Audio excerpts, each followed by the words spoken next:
C'est fatigant, n'est-ce pas? J'ai vu assez d'images dégradantes dans mon enfance sur le Congo. La pauvreté, la corruption, la guerre, alors que c'est l'un des pays les plus riches au monde, par sa terre. À l'heure où je parle, dans l'est du pays, au Kivu, il y a encore des mouvements armés entre le Congo et le Rwanda, avec pour seul arbitre les pays occidentaux qui pillent les richesses du Congo. Les conflits dans cette région ont fait entre 6 et 8 millions de morts, dont la moitié sont des enfants. Comment est-ce possible? Pourquoi il existe encore un tel culte pour l'actuel roi belge, après que Léopold II, son ancêtre, a mis en esclavage des millions de Congolais? C'est une réalité que j'ai encore du mal à saisir.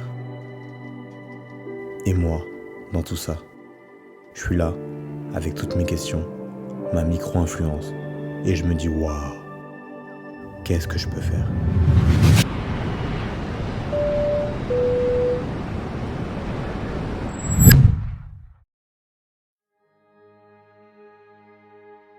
Pendant le vol, j'ai eu le temps de réfléchir aux images que je montrerai de Kinshasa. Depuis tout petit, ma mère me parle tant du Congo, ces animaux sauvages, la joie de vivre des Congolais, ces couchers de soleil. Une fois au pays, je me suis dit c'est clair, en tant que représentant de la diaspora, je dois faire quelque chose. Je dois mettre ma pierre à l'édifice et montrer une belle image du Congo. C'est ma responsabilité. Mon tonton nous a reçus dans sa grande maison à Kinshasa. Je sais qu'il est très content de m'accueillir chez lui avec ma mère et Chloé. Dans cette maison, il n'y a que de l'amour, de la joie et même des poules. Ça, c'est le musicien là.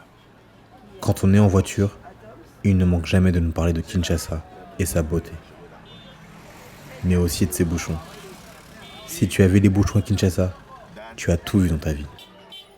Esprit de mort, esprit de vie, vraiment les Congolais, on est les meilleurs. Je pense que les gens parlent plus lingala que français aussi, c'est pour ça. Donc, Quand vous venez dans un pays, la principale chose que vous devez faire, c'est s'adapter. S'adapter aux coutumes du pays, s'adapter au climat. Les réalités de Kinshasa sont différentes de celles de Paris. si, je sais. Je fais exprès. Quand je suis à Maurice, je prends l'accent mauricien.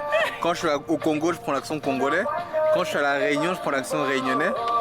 Je m'adapte, il faut s'adapter où tu es. Ouais, mais bon, tu me vois, moi, avoir l'accent congolais? L'accent congolais? Non, je sais même pas faire. C'est même pas ça, c'est pas ça du tout. Je sais pas faire. Et il y a moi, la petite Mundele, la petite blanche. Je ne suis jamais allée en Afrique avant de rencontrer Andrew. Et en un an, il m'a fait découvrir cette belle culture.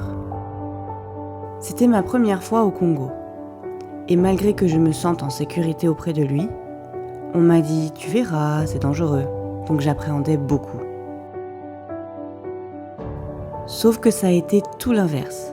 Je me suis sentie comme à la maison. On m'a accueilli les bras ouverts.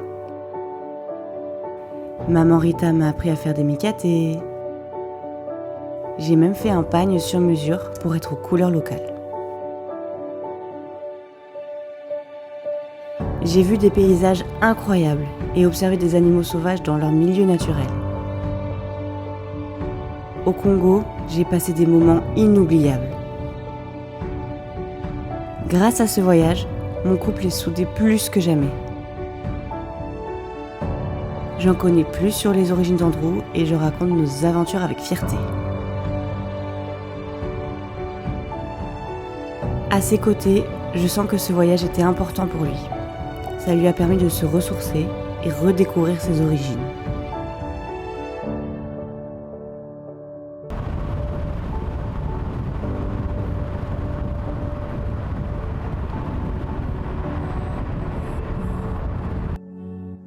Avant mon voyage, si quelqu'un m'avait dit que j'aurais tant aimé Kinshasa, je ne l'aurais pas cru. C'était mon deuxième voyage à Kinshasa. Le premier, j'avais 6 ans et beaucoup trop jeune pour réaliser l'impact d'un voyage au Congo. Aujourd'hui, les incertitudes que j'avais à mon arrivée se sont envolées.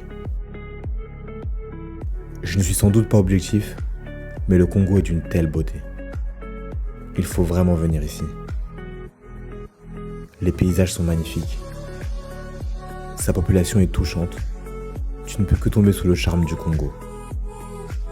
La culture de mon pays est riche, puissante et pleine de tracasseries. Mais venez avec votre mode de pensée occidental, ce voyage ne va pas vous satisfaire. Allez plutôt à Marbella ou à Dubaï, dépenser de l'argent que vous n'avez pas, pour impressionner des gens qui ne vous calculent pas. Si vous venez parce que vous avez vu des images d'un Congo pauvre, pour faire de l'humanitaire, dans un pays qui n'est même pas votre pays d'origine, ce n'est pas non plus la peine. Moi je vous parle d'un voyage où vous êtes en communion avec la nature, la population. Un voyage sur vous-même qui vous changera de l'intérieur. Et ne me dites pas, il n'y a rien à faire au Congo. Non, ça marche plus ça. Tous ceux qui vous disent ça, ce sont des menteurs ou sont des jaloux. Aujourd'hui, vous avez des bars pour les jeunes. Vous vous amusez entre amis, de très bons restos, avec de la bonne nourriture. Vous avez aussi de nombreux parcs pour la protection des animaux, comme l'Olaya Bonobo ou le parc Nsele. Toutes ces images sont gravées dans ma mémoire. Je ne peux que vous le conseiller. Alors c'est vrai, je n'ai pas grandi sur ces terres. Donc, quand tu es un homme noir, né en Europe, qui grandit en Europe, tu as souvent ces troubles d'identité. En France, on ne te considère pas comme un Français. Et au Congo, on ne te considère pas comme un Congolais. Et en plus de ça, quand tu ne parles pas le lingala, la langue natale, un de mes plus gros complexes, c'est encore pire. Donc je te pose plein de questions sur, en fait, où est ma place ? Je n'ai pas de honte à dire que j'appartiens à la culture française, par ma langue, ma façon de m'exprimer. Cela fait partie de mon identité. Mais au Congo, j'ai bien compris que j'appartiens aussi à cette culture congolaise, dont je suis fier, qui est dans mon sang, ma façon d'être, de respirer par l'histoire de mes ancêtres. Et c'est l'héritage que je dois transmettre à mes enfants. Le potentiel du Congo est infini. Il est beau, riche, émotif, combattant, imparfait, mais donne de l'espoir. J'ai espoir que le Congo devienne fort. Fort par sa diaspora, fort par sa population, fort par ses combats. La jeunesse est prometteuse et s'élève aujourd'hui. Si vous n'êtes jamais allé au Congo, ce voyage changera sans doute votre vie à vie. J'ai confiance, ça va aller. Le Congo se relèvera un jour. Et les films comme le Wakanda ne seront plus des fictions quand les gens verront la puissance du Congo. Je m'appelle Andrew Isaka, j'ai 29 ans. Le hasard de la vie a fait que je suis né en région parisienne, mais je suis fier de mes origines, fier de ma culture. Ce voyage aura été une étape importante dans ma vie. Je reviendrai. Merci Kim.